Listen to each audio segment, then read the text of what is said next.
Salutations les amis. La Bible contient de nombreuses prières, mais la plus connue est sans aucun doute celle que nous appelons le Notre Père. Les disciples de Jésus l'avaient souvent vu en prière et avaient été témoins de l'impact que cela avait sur sa vie et sur son ministère. Et un jour, alors qu'ils entendaient Jésus prier, les disciples furent particulièrement émus et, se rendant compte de leurs besoins, lui demandèrent de leur apprendre à prier. En réponse, Jésus leur présente la prière familière qu'il avait prononcée pour la première fois dans le Sermon sur la montagne, qui est rapporté dans Matthieu 6, au verset 9 à 13. C'était comme si le Christ disait « Ce dont vous avez besoin, c'est de comprendre ce que je vous ai exposé. Cette prière a des profondeurs que vous n'avez pas encore sondées. » La prière du Seigneur offre de riches récompenses à ceux qui l'examinent attentivement.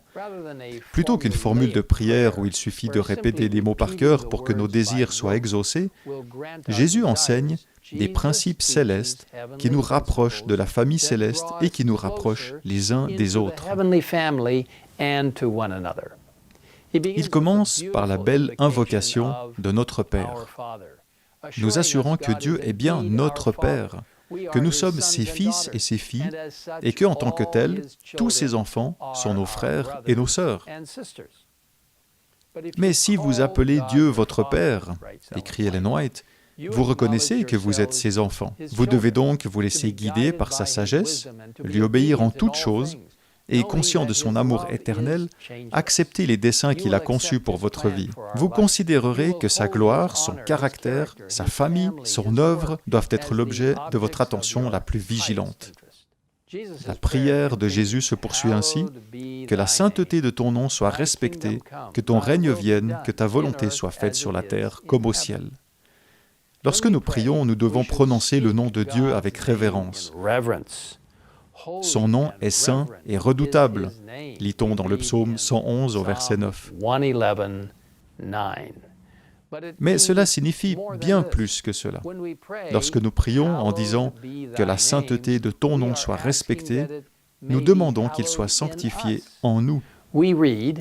Nous lisons « Dieu vous envoie dans le monde comme ses représentants. Vos moindres actions doivent glorifier son nom. » Cette prière vous invite à adopter son caractère. Ce n'est qu'en acceptant sa grâce et sa justice que vous y parviendrez. Nous désirons ardemment le retour de Jésus. Et le fait que Jésus ait enseigné à ses disciples à prier « Que ton règne vienne » est la preuve qu'un jour, il reviendra assurément. Et nous avons un rôle à jouer pour hâter son retour, car il nous est dit que lorsque nous nous consacrons à Dieu et que nous lui gagnons des âmes, nous hâtons la venue de ce royaume. La requête « Que ta volonté soit faite sur la terre comme au ciel » est une demande pour que le règne du mal sur cette terre prenne fin, que le péché soit détruit pour toujours et que le royaume de justice de Dieu soit établi. C'est là quelque chose que nous attendons avec impatience par la foi. Après s'être concentré sur le nom, le royaume et la volonté de Dieu, la prière se tourne vers nos besoins. La phrase « Donne-nous aujourd'hui notre pain quotidien » comprend non seulement la nourriture physique, mais aussi le pain spirituel qui nourrit l'âme. Jésus a dit « Je suis le pain vivant descendu du ciel. Si quelqu'un mange de ce pain, il vivra éternellement. » Et tout comme nous avons besoin de nourriture physique, nous avons besoin chaque jour de cette nourriture spirituelle. Pardonne-nous nos péchés, car nous aussi nous pardonnons à toute personne qui nous offense. Nous sommes ici invités à demander pardon à Dieu, qui pardonne abondamment. Jésus explique que nous devons aussi pardonner à ceux qui nous ont fait du mal. Ce n'est pas toujours facile. Mais lorsque nous réalisons l'amour et le pardon que Dieu nous a témoigné, cela nous aide à faire preuve de compassion et de pardon envers les autres. Satan essaye de nous soumettre à la tentation pour s'emparer de nous. Mais si nous nous tournons vers Dieu dans la prière, il nous délivrera. Nous devons prier « Ne nous expose pas à la tentation, mais délivre-nous du mal. » Bien que nous ne devions pas nous placer délibérément dans des situations qui conduisent à la tentation, nous devons également prier pour que Dieu ne permette pas que nous soyons conduits là où nous le serons par les désirs de notre mauvais cœur.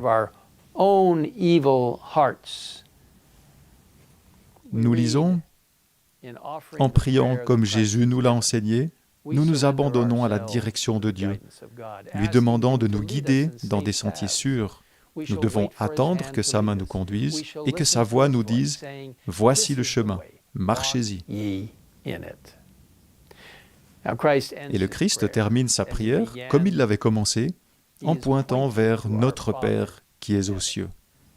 Car c'est à toi qu'appartiennent, dans tous les siècles, le règne, la puissance et la gloire. Amen. Cette merveilleuse assurance nous donne la certitude que Dieu a le contrôle ultime et que ce qu'il promet s'accomplira. Nous lisons cette magnifique promesse à la fin de ce chapitre dans le livre « Heureux ceux qui ». La majesté divine prend soin du destin des nations aussi bien que de tout ce qui touche à son Église. Celui qui ne sommeille pas, qui poursuit sans trêve l'accomplissement de ses desseins, dirigera lui-même son œuvre. Lorsque les forteresses des rois seront renversées, lorsque les flèches de sa colère perceront le cœur de ses ennemis, son peuple sera en sécurité entre ses mains. Quel Dieu extraordinaire! Et quel privilège nous avons de pouvoir le prier.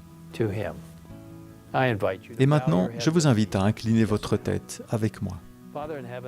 Père Céleste, merci de nous avoir enseigné comment prier, comment adresser nos supplications au ciel, comment prier sincèrement de tout notre cœur. Seigneur, nous te demandons d'accepter cette prière qui représente notre désir le plus cher et le plus chaleureux de nous relier à toi à tout moment, tant dans la prière silencieuse que dans la prière orale publique. Seigneur, nous nous confions à toi, sachant que tu nous répondras par les incitations du Saint-Esprit et que tu nous donneras aussi les mots à dire dans nos prières. Merci de nous écouter. Au nom du Christ. Amen. Amen.